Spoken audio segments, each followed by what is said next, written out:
भगवान श्री कृष्ण के यदुवंशियों का यादवों का नाश कैसे हो गया, भगवान श्री कृष्ण का खानदान कैसे मिट गया, ये कहानी आपने सुना होगा या आपने इसके बारे में चर्चा सुनी होगी। और हमने सोचा कि ये पूरी कहानी आपको बताई जाए कि यदुवंशियों का नाश कैसे हुआ और भगवान श्री कृष्ण के आंखों के सामने उनके बेटों का, उनके प्रपौत्रों का, इन तमाम लोगों का नाश हुआ। लेकिन भगवान कृष्ण को इसे रोकने में कोई रुचि नहीं थी। यदुवंशी बर्बाद होने लगे और भगवान कृष्ण भी शायद अंतर मन से चाहते थे कि ऐसा हो। और जब कहा गया कि यदुवंशी श्राप के कारण बर्बाद हो गए, उनका नाश हो गया, तो आज की तारीख में जो यदुवंशी बचे हैं, यादव हैं, वो आखिरकार कहां से आए।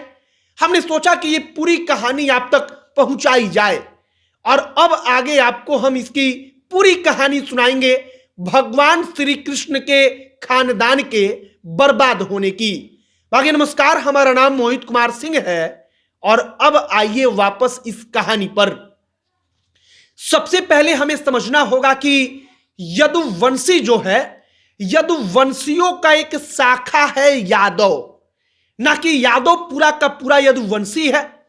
अब आपके मन में कई सवाल उठ रहे होंगे, लेकिन उन सवालों को कुछ मिनट के लिए दबा कर रखिए। अब आप जरा गौर से सुनिए।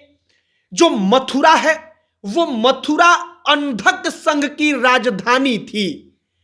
अब जो भगवान श्री कृष्ण का नगर था द्वारिका, वो द्वारिका वृष्णियों का राजधानी था। अब वृष्णि और जो हमने एक और नाम लिया अंधक, ये दोनों के दोनों यदुवंश के शाखा थे। मसलन अगर हम नाम गिनाएं तो यदुवंश का शाखा अंधक, वृष्णि, माधव, यादव, कई और थे जो यदुवंश के शाखा थे, इसके अंतर्गत आते थे। अब इस कहानी पर वापस आइए कि भगवान श्री कृष्ण के यदुवंश का नाश क्यों हुआ और कैसे हुआ। कई सारी कहानियां निकलती हैं। एक कहानी महाभारत से जुड़ती है। कहा जाता है कि महाभारत का जो युद्ध था, वो महाभारत का युद्ध समाप्त हो चुका था। महाभारत के युद्ध के समाप्त होने के बाद जो भगवान कृष्ण थे, वो गांधारी के सामने चले गए। अब गांधारी के 100 पुत्र महाभारत के युद्ध की भेंट चढ़ चुके थे। महाभारत के युद्ध की समाप्ति के बाद जिस गांधारी के 100 पुत्र थे, 100 बेटे थे, उन 100 में से एक भी बेटा इस धरा पर नहीं था। आप सोचिए कि उस मां के मन में कितना क्रोध पल रहा होगा। अब जब गांधारी ने अपने सामने कृष्ण को देखा तो गांधारी अपने गुस्से को रोक नहीं पाई और गांधारी ने कृष्ण को श्राप दे दिया कि जिस प्रकार से मेरे सामने मेरा सारा का सारा कुल जो है वो बर्बाद हो गया, उसका नाश हो गया, ऐसा ही कृष्ण तुम्हारे साथ भी होगा। गांधारी कहती है कि जो यदुवंश है वो आपस में लड़ाई करते हुए समाप्त हो जाएंगे और कृष्ण तुम कुछ नहीं कर पाओगे। एक कहानी यहां से निकलती है कि गांधारी ने भगवान कृष्ण को श्राप दिया था। अब जो भगवान कृष्ण थे वो कौन से यादव थे, तो हमने आपको बताया कि यदुवंश के कई सारी शाखाएं थी, जिसमें यादव, माधव, वृष्णि, अंधक, और भगवान कृष्ण जो थे वो वृष्णि यादव थे, मतलब कि वृष्णि शाखा से ताल्लुक रखते थे। अब भगवान कृष्ण जब द्वारिका में गए, द्वारिका में उनके तमाम जो अपने कुल खानदान के लोग थे वो लोग जाकर रहने लगे। भगवान कृष्ण की नगरी हो गई द्वारिका। अब द्वारिका से एक कहानी की शुरुआत होती है। कहा जाता है कि कृष्ण के एक बेटे थे। कृष्ण के बेटे का नाम क्या था, तो कृष्ण के बेटे का नाम था सांब। कृष्ण पुत्र सांब। वहां पर अन्य बालक रहते थे। जैसे हम और आप गांव में किसी बूढ़े आदमी को चिढ़ाते हैं, आप इसको बड़े अच्छे से समझ पा रहे होंगे, क्योंकि गांव में जो 18 साल 20 साल के लड़के होते हैं वो किसी एक बाबा को, दादा को गांव में चिढ़ाने लगते हैं। वो व्यक्ति जो काम के लिए चिढ़ता है वो वही काम करते हैं जिससे कि वह व्यक्ति चिढ़े। ऐसा ही भगवान कृष्ण के पुत्र सांब और जो अन्य यदुवंशी बालक थे वो वहां पर कर रहे थे। अब चिढ़ा किसको रहे थे? तो चिढ़ा रहे थे वो दुर्वासा मुनि को। अब दुर्वासा मुनि के समक्ष क्या चिढ़ाते थे, इसको लेकर दो प्रकार की कहानी है। पहली कहानी है कि दुर्वासा मुनि को वो ऐसे ही किसी साधारण बात पर चिढ़ा रहे थे। दूसरी कहानी कही जाती है कि कृष्ण पुत्र सांब जो है वो वहां पर दुर्वासा मुनि के सामने एक लड़का जो होता है वो लड़का कहता है कि हमारे गर्भ में बालक हैं, आप तो मुनि हैं, सब कुछ जानते हैं, तो बता दीजिए कि पुत्र होगा या पुत्री होगी। दुर्वासा मुनि क्रोधवश श्राप देते हैं, कहते हैं कि एक मूसल पैदा होगा और उसी से पूरा का पूरा कुल और खानदान का नाश होगा।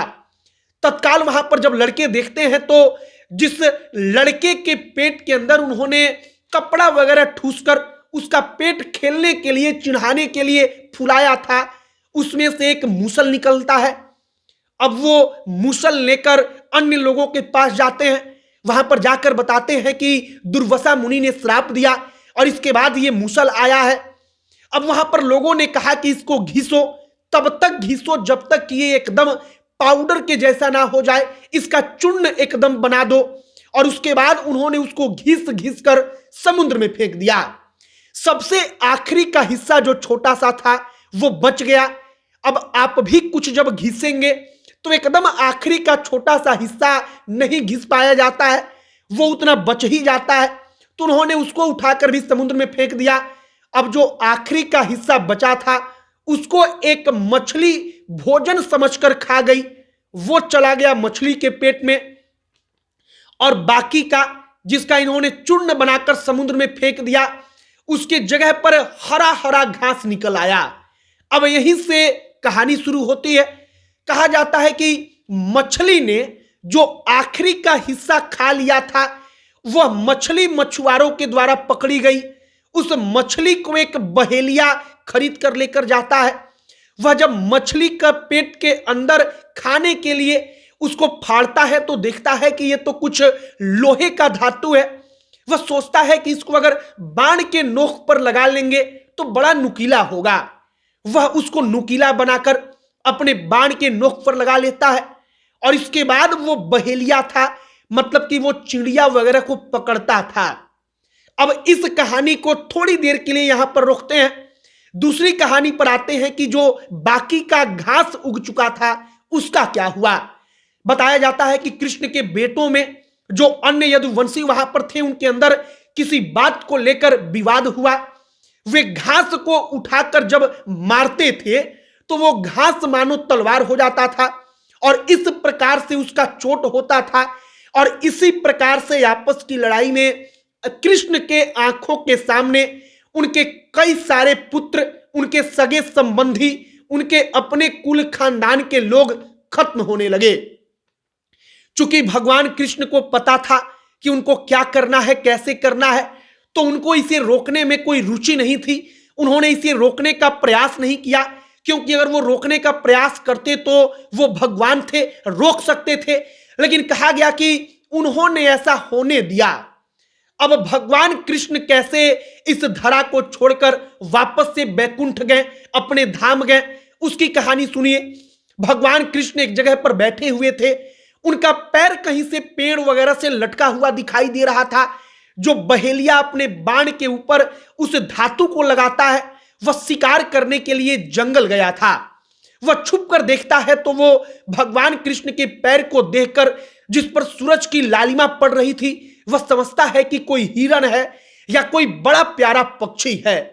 वह निशाना लगाता है छुपकर, जो भगवान कृष्ण के पैरों में जाकर लग जाता है और यहीं से भगवान कृष्ण के वापस इस धरा को छोड़कर जाने की प्रक्रिया शुरू होती है।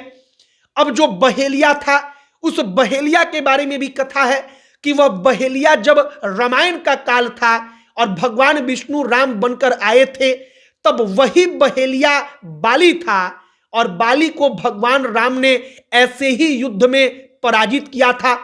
छुप कर वाण मारा था और इस जन्म में बहेलिया बनकर बाली आया था जिसने भगवान कृष्ण को छुपकर वैसे ही वाण मारा। फिलहाल यदुवंशियों के बारे में कहा जाता है कि उनका कुल खानदान यहां पर समाप्त हुआ। जो यादव थे, यदुवंशी थे, वो वहां पर नाश हुआ उनका। और एक प्रपौत्र जो थे भगवान कृष्ण के, जिनका नाम था व्रज, वो प्रपौत्र जब वापस द्वारिका गए तो कुछ यदुवंशी महिलाएं और जो लोग बचे थे उनको लेकर वापस हस्तिनापुर आ गए। हस्तिनापुर में जब वो आए तो वहां पर उनको मथुरा का शासक बनाया गया और ब्रज मंडल यहीं से मथुरा का नाम पड़ा।